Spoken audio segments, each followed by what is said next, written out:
Well, everyone, it's time for us to go and take a look at the Samsung Galaxy Fold 7 and compare it against the Samsung Galaxy S25 Ultra and see which particular device is a better one for you. Now, if you're in the market and you're trying to go through and pick up a device, the first thing I will definitely tell you is that these two phones are slightly different. So the first thing I would recommend keeping in mind is that the Galaxy Fold 7 is that foldable device, right? It's that phone that's going to go through and it's going to fold, it's going to unfold. It's going to be a phone that is going to be very cool, but it's also going to be fairly expensive. The Samsung Galaxy S25 Ultra is a little bit of another important thing to keep in mind too. The S25 Ultra is that standard bar type of phone, and it is a really good looking phone too. But these two phones kind of hold up differently, and also the S25 Ultra is like half the price of the Fold 7, at least on Amazon right now. So if you want to go ahead and pick up either one of these types of phones for the most part, links will be down in the description below. You can get them from there, and you can help support the channel at the exact same time. Now, starting off with the outside of both these particular phones. Like I mentioned before, the Samsung Galaxy S25 Ultra on the front side is going to be able to go through and give you a 6.9-inch dynamic LTPO AMOLED display. That type of phone and that type of panel, it's a very, very good type of panel. It probably is the best screen that you can probably get on any phone right now,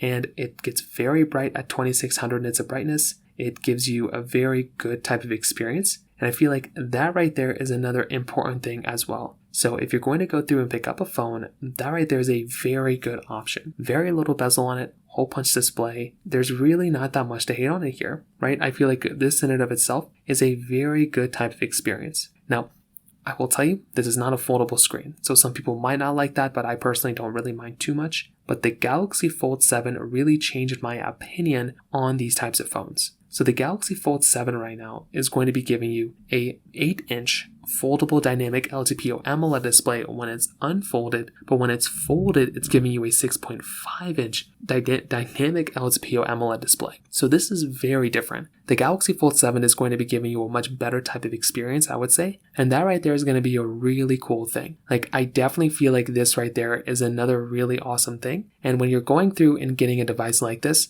the Galaxy Fold 7 is going to be a much more interesting, much more unique type of experience. And I feel like I said before, if you're going through and getting a device, that right there is another really awesome thing. The Galaxy S25 Ultra, I think this is a very good phone too, right? I like having that type of capability of having a bigger size display and those things, but the Fold 7 I think does a really good job at a lot of things that you're going to be doing and kind of giving it, from that standpoint, and it's way more unique. Both have USB-Cs at the bottom. The S25 Ultra does have that S Pen though, which is really nice. You can always buy an S Pen after the fact on the Fold 7, but that is nice to basically have one of those types of things built in right there inside of this type of device when it comes down to it. And that right there is another really cool, really awesome thing to kind of have from that standpoint as well. On the back side, you're getting frosted glass backs on both of these phones, which again is another really nice thing. You're getting your camera setups all throughout as well, and we'll talk about that in a second. But I will tell you, for the most part, when you're going through and looking at both these types of devices,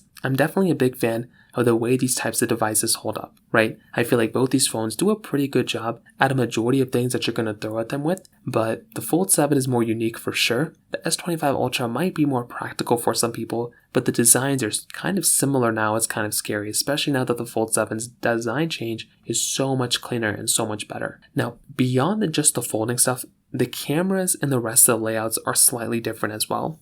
So with the Galaxy Fold 7, you're getting a 200 megapixel wide-angle camera, 10 megapixel telephoto camera, and a 12 megapixel ultra-wide camera, whereas the S25 Ultra is giving you a 200 megapixel wide, 10 megapixel telephoto, 50 megapixel periscope telephoto lens, and then a 50 megapixel ultra-wide camera. Both can do 8K at 30 on the back, and they can give you 4K at 60 on the front, which is nice, but there are some differences here. Even though the Galaxy Fold 7 is a more unique device and it looks cooler and those types of things, you also have to remember that with something like, the Samsung Galaxy Fold 7, that type of device is going to be giving you a little bit of a different type of experience because it isn't really supposed to be like the flagship of flagship type of cameras. It's not supposed to be this like massive, great type of improvement, I would say. It's just supposed to be, its main focus is the design. Whereas on the Samsung Galaxy S25 Ultra, this type of device the design and everything is slightly different. So with the S25 Ultra, you're basically going to be able to still get a pretty good type of device. I think it still looks pretty good, but the camera on this phone is going to be substantially better, especially with that additional,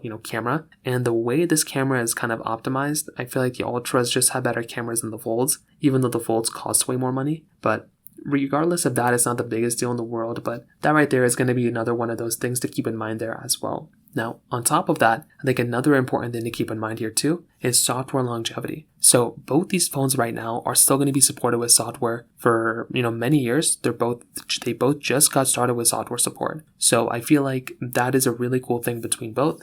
So you're going to be able to get long software support on both these types of devices. So keep that in mind. They're both relatively the same when it comes down to that standpoint. The interesting thing though is that the S25 Ultra is giving you a 5,000 mAh battery, where the Z Fold 7 is giving you a 4,400 mAh battery. So this right there is another very interesting thing, because when you take a look at both these phones, you're actually going to kind of notice that with the Fold 7, this phone's battery life is probably not going to be as good as the S25 Ultra's battery life. So albeit it isn't the biggest deal in the world and it's not going to be that big of a deal, to be honest, it is just going to be another one of those small things that might end up happening here for the most part, and it might just be one of those other types of things to keep in mind there too. So again, it maybe isn't the biggest deal in the world, but it could be one of those types of problems that you might run into there for the most part as well. So to kind of, get into the performance side now, this is also another important thing. So between both these phones, they both are giving you the Qualcomm Snapdragon 8 Elite chipset, and they both start at 12 and they go up to 16 gigabytes of RAM. So the performance, relatively speaking, is going to be basically the same thing. So you're going to be able to go through and get the same type of performance. So nothing's really going to change there. And I think that right there is another really cool thing to kind of keep in mind there as well. So nothing's really going to happen. It's going to be kind of the same type of experience. But keep in mind that if you're trying to get the phone that might be more optimized to you, it depends on whether you want a bigger size display on the Fold 7,